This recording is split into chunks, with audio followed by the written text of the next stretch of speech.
All right, we good? Yeah. Yeah, yeah, it says recording on mine. All right. So I'm William Goldstein. I'm here with my man Henry Finch, and So guess we're going to be talking about sports, politics, and everything in between today. yeah, Uh, let's do it. it's our first time doing this, a little intro podcast, whatever you want to call it. But here we go. I feel like why not get into it?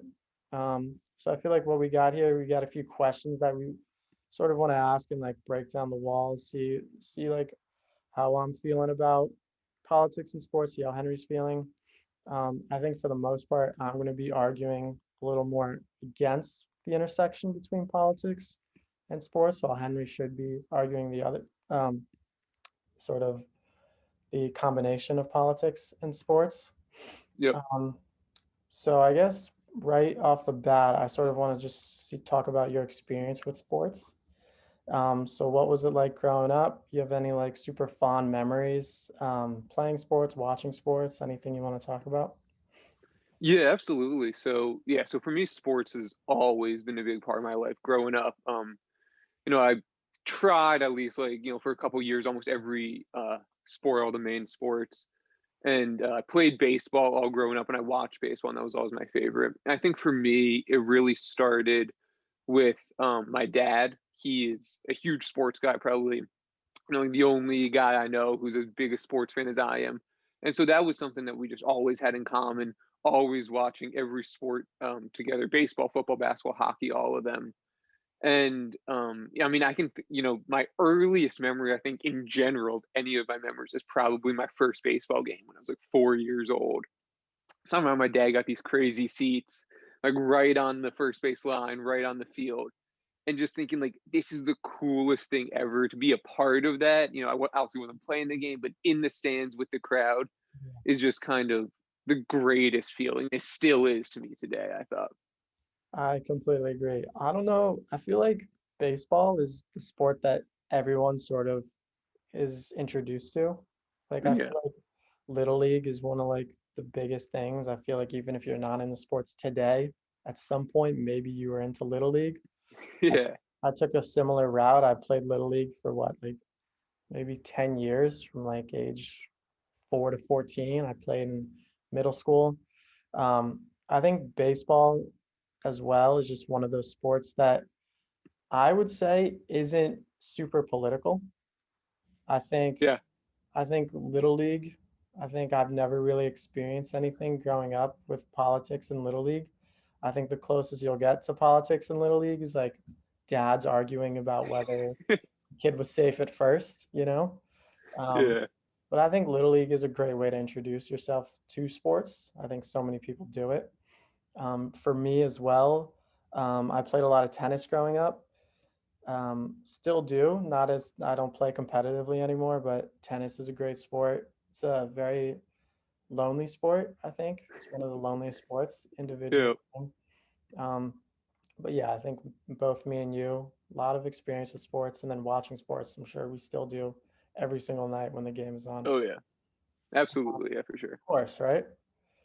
Yeah. So I guess I want to ask what is like your favorite memory with sports, either playing or watching? My favorite memory. I guess I'll kind of go with two. My two favorite memories watching sports. And the first one is, not political at all. And it's just watching that Super Bowl 2016, the Patriots and Falcons. Watching that comeback by the Patriots is just kind of that is the best memory, just because that to me is what sports is all about. That idea of just like anything can happen, right? Yeah. How the Patriots, they were out of it down 28-3 with 3 minutes left in the third quarter. There's no way, and all of a sudden they come back, and it's just like it's this kind of stuff that you can't make up. But then my other favorite memory doesn't have anything to do with sports at all, really. And it's that memory that I think sticks on a lot of people's minds, especially in Boston, right after the Boston Marathon bombing in 2013 and the Red Sox first game back. And when Big Poppy goes out on the field just to kind of like give his speech, Yeah. thanking the mayor and the police, and he says, this is our fucking city. And the crowd just erupted. And even still watching that, just that little clip still gives me chills because I just thought that was so awesome. Because in that moment, it wasn't about like the sport, it wasn't about who's going to win the game. It was about like, we are the city of Boston. We're going to come together. There's this horrible tragedy, but it doesn't matter because we're all in this together. And that was just unbelievable to me. Yeah, I think I'm a Yankees fan, and like I grew up kind of hating the Red Sox, and I still Of had to course. respect that. You got to respect moments like that, or like beyond sports. It's like I don't know, it's beautiful. So I guess for me, I'd say one of like the most sort of precious moments for me is so I'm a diehard Raptors fan. Makes no sense because I'm from New York, but love the Raptors. All right. And so, as we know, 2 years ago, we won the chip. Took us about 5 or 6 years of scraping through the playoffs. Finally did it, finally broke through. And I think that was just like an iconic moment for me. I remember like tearing up in the like last couple seconds of the final game. And I don't know, it was just like something that like I'll always hold on to.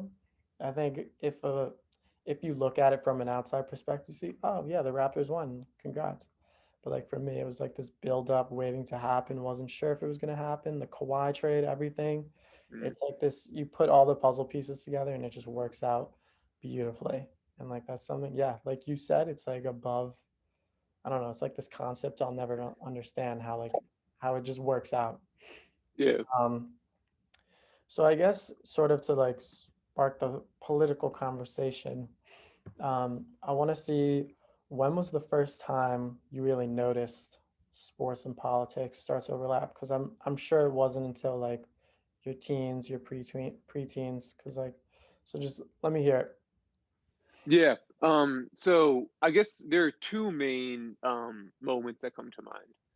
And the first one was the Miami Heat came out during one of their games right after the Trayvon Martin shooting, which Mm, was obviously this huge story and sparked this huge debate in the country. And the Miami Heat, LeBron, and I think all of them came out with their warm up jerseys and hoods over their head, kind of symbolizing this idea because Trayvon Martin, who was wearing a hood, that was like one of the really weird kind of points of contrast in the debate. And that symbol, as a 13-year-old, I didn't really completely understand what was going on. But just that was enough to get me to look further into it. And because I had no idea what was going on, I wanted to know. I did like some Googling or whatever and found out why they were doing this. And I hadn't really heard much about the whole Trayvon Martin shooting before that, but that is what kind of opened my eyes. And okay. then more specifically or more recently is obviously the Kaepernick and kneeling during the game. That Hmm. was my first experience kind of being like, oh, like straight up, this is political right now. Like this has nothing to do with sports at all. This is all about politics. And the fact that that story wasn't just like the announcer saying, "Oh, look at this happening. Okay, we'll go back to the game." It was a story that stuck around for weeks and is still talked about today. And that was kind of my first experience of being like, "Oh, you can easily make this more than sports, and there's a huge platform to do this." Yeah, for sure. I think obviously Kaepernick, huge political overlap. Probably you could say that's the biggest that there's ever been Yeah. in sports. But I think generally, I think I've seen the most intersection in the NBA.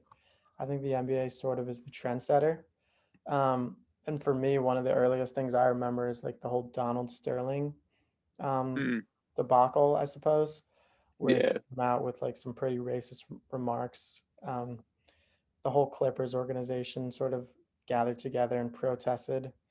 And that was the first time I really saw like the whole team sort of like gather under this one message and like sort of revolt against their cruel leader.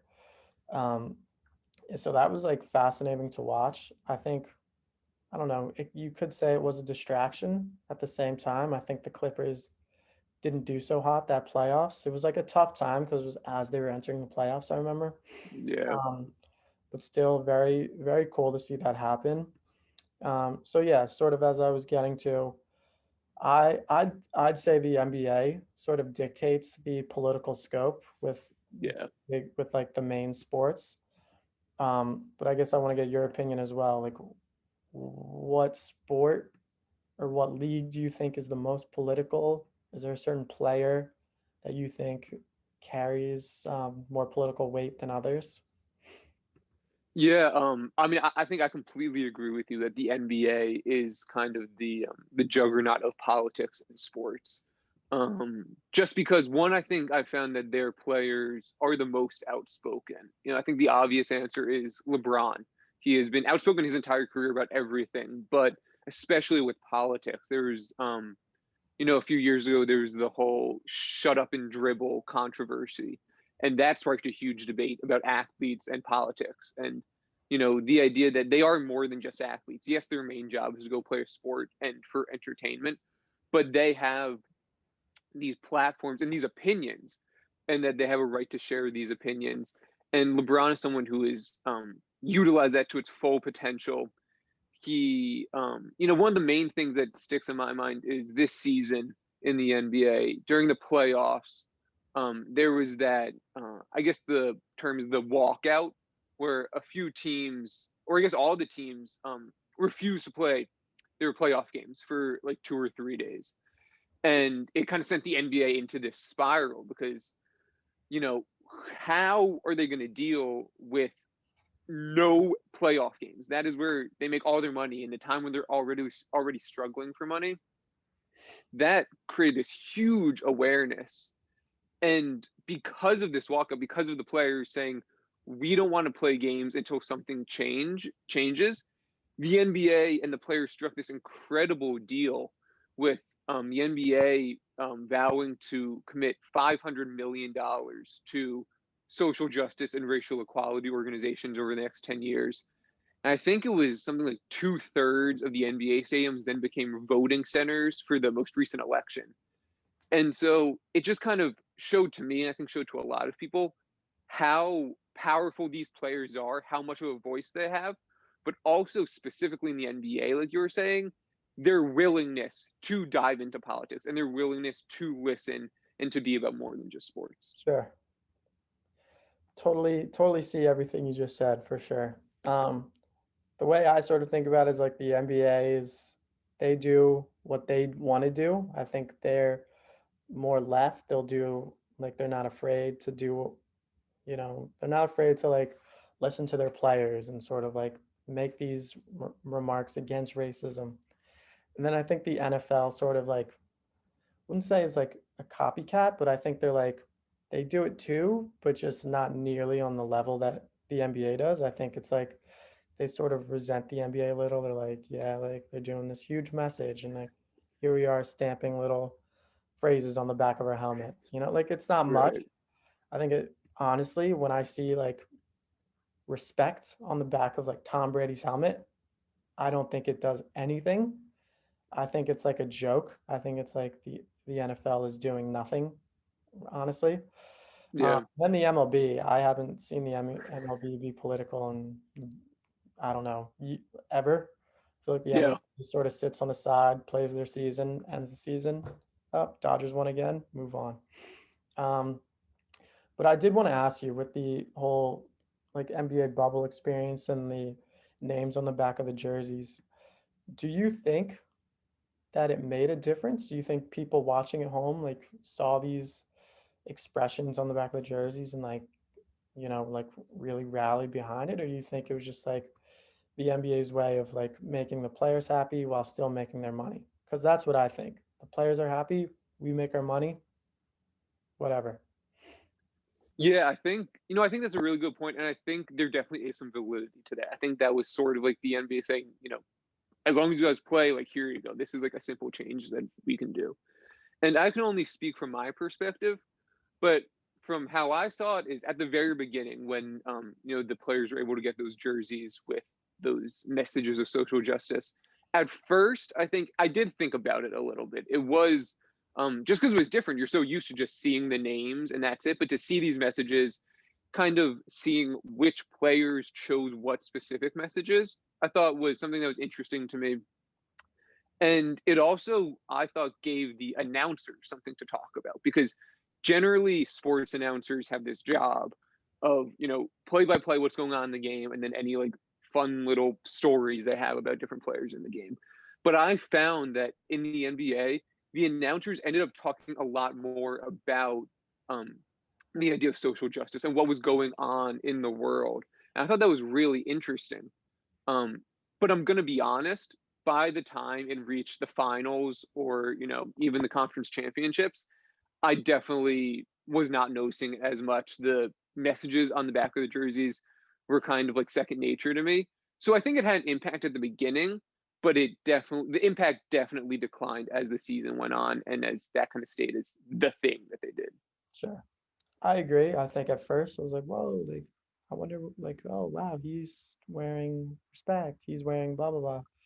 And Yeah, then, yeah, at the end, I was like, I don't, I just want to see my team win. yeah, Um, totally. let's see. So moving on, I think I want to talk about like when I watch sports, when I'm watching like with the NFL season, um, I'm not really thinking about politics at all. And I think that's the way sports should be. I think when you watch an NBA game, you watch a baseball game, it's meant to be this distraction from like your life, everything that's going on. And I think it has gotten a little harder for these sports to be distractions. I think in the good old days, you got off work, got a hot dog, went to the game. I think everything was a little more laissez-faire, I guess. And I think just like in general, I don't know if it's I'm getting older, I'm more aware of politics, or just the world is getting more political in general. But I do think it's becoming harder to find like a true escape from politics, life. And I guess like I think everyone is trying to find that escape, whether it's like people play video games, people like go on hikes. For us, it's sports, like that's how we Yeah. find our escape. Um, but I do think it is getting tougher to like truly escape and not have to and not see like, oh, like the announcers are talking about like the election or anything like that. I think it is like everywhere you look, maybe not the MLB, but everywhere you look, I think there is sort of undertones of politics. Um, I don't know, what is your opinion? Do you think like you're seeing politics more or Yeah, I mean, I think that's a really good point that you bring up about this idea of sports being a distraction because I think you're totally right. I think that's what the majority of sports fans are looking for, right? Distraction. And so I can totally understand that. And what I think for me is that I definitely get those feelings too, you know, when I'm scrolling through Instagram or whatever and I see a sports center post pop up, I want it to be about the games, not about, oh, Donald Trump was at this college football game that I'm kind of like, who cares? But I think the idea, at least from my perspective, is that if this idea of politics and justice, as the NBA put it, becomes more normalized, then it won't feel as as though this idea of politics is encroaching on sports. It'll feel like, okay, this is a part, like before the games, if the players want to kneel or the players want to, sit down for the national anthem, that's absolutely a part of it. But when the game is actually happening and when there's action in the game, I don't find myself being distracted from politics. I think that is because of a lot of what you said about how it is getting more political, how the NBA is getting more political, the NFL is kind of trying to follow suit.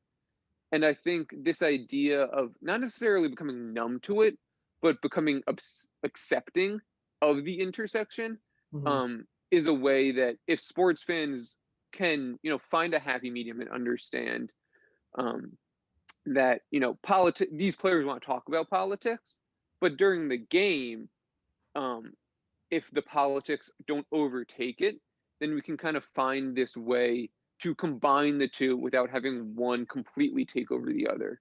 Yeah. Um, yeah, Yeah, I agree. I think, yeah, you want to find the balance, but I think in a perfect world, there isn't much balance. I think it's Yeah. sports, politics. You try not to have them intersect. It's like, I don't know. That's my opinion. Um, let's see. What was I going to say? I guess I want to talk about the future of sports. I think.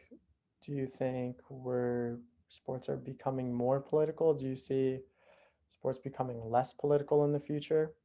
Um, I'll give my opinion. I think that at this point, just the size and the value that we assign to sports, I think they're like at this point they're like their own little economies. Um, and I think it's just so hard to eliminate politics in this environment. I think on a smaller scale, if imagine the MLB way back when teams were poor, there wasn't like this all this like emphasis on teams, like so much attention to these teams. I think now that sports have become so huge and that they're driving so much money in, every sort of decision is like methodical and like what drives in Yeah. the most money? How can we please our players? What can we do? And I think as the future continues, I don't see this changing. I think if anything, it'll get worse. I think it could be very well that like we see more and more politics take over our like the games that we love. I think what we want is like go back to like those pure moments growing up where like it was just us, the field, our friends, you know. I think those are like the pure moments that we value, and I think we are straying away from that. I think the NBA, like, there's this whole idea the NBA is getting softer. Like, yeah, I think it is. I think like every sort of decision that's been made so far is leading to like this, like, I don't know. I think the NBA, the NFL, I think it's slowly starting to like lose its value, I suppose.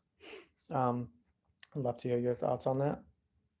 Yeah. I think I definitely agree. I think, it's kind of there isn't really a way that we'll be able to just completely eliminate sports and politics because of how fast and how quickly it's growing. One thing that I think will be interesting to see that I don't really have a prediction on is if the outcome of this election will really have any difference. Because I think in the last 4 years since Trump became president, that led to a much greater or much bigger voice from athletes about politics because there were so many who were so outspokenly against Trump. You had, coaches in the NBA like Greg Popovich and Steve Kerr who took entire press conferences to talk about him, which we've never seen before when it comes to sports and politics. And that I think that is because Trump was so divisive. I don't know if we'll see that now with Biden president and going into the future. I think that one thing that I have been thinking about is how there's always been at least this little intersection between sports and politics when it comes to the respective champion of each league visiting the White House after winning, right? And that was something that was supposed to be this huge honor for the athletes. Dude, they won the championship for their league. Now they get to go see the president. And I think, especially in the last 4 years with Trump, we've seen a lot less athletes take up that quote unquote honor of going to visit the White House. But I can think back to 2011 when the Bruins won the Stanley Cup, and our goalie Tim Thomas was the best player on the team by far, and he decided not to visit the White House. And I remember, 11-year-old me thinking, "What? That's absurd! I love Obama. He's the greatest guy ever. Why would he not want to visit?" Mhm. But then fast forward 5 years later, and you have a guy like LeBron saying, "I don't want to visit the White House. I don't want to see Donald Trump." And I'm thinking, "Oh, that totally makes sense." So that is definitely hypocritical of me. And I think now that that's becoming more popular for athletes to voice their opinions, that as you said, we're not going to be able to completely eliminate the intersection of sports and politics because it's just growing too quickly. Yeah. Yeah, I think it'll be interesting to see like where the NBA is in 5 years, where the NFL is. I don't know. I think it's important to like note these type of things. I think it's important to study what's going on. See like is viewership down? Is there a reason viewership is down? Like let's look at this. Like is the NBA this blissful environment that we want it to be. I think we can always Right. ask those questions. Um, yeah, but I think in general, I think what we were trying to do here is sort of just sort of pick our brains a little and just give our input. I think from this, you could sort of tell I was a little more into like the segregation of sports and politics. Um, but I feel like throughout this entire class, me and Henry have like had this respect for each other. Yeah. Um, I think even after this intense discussion, I think we'll carry on and still be good friends. Absolutely. Yeah, and I feel like I'm sure I would love to do this again, sort of switch up the conversation, talk Yeah. about whatever we want. I feel like this is a good way to just voice our opinions, just have a little good conversation, get academic with it. But yeah, you have Absolutely. Yeah. any last words, my man? No, I think, yeah, it was a great discussion. It was really good to hear, I think, both sides of the opinion. Hopefully, it'll kind of spark some discussion with other sports fans Yeah, as we kind of tackle this idea of sports and politics. yeah, I agree. I think it's always good to talk to not just you, but talk to as many people I can, see what their opinions are. I know me and my roommates watch sports every night. We're always talking Yeah, about stuff like this, and like I think it's just good to talk, get these words out, see where we're at. But yeah, absolutely. All right. it's been a blast, my man. It has. It has. Thank you.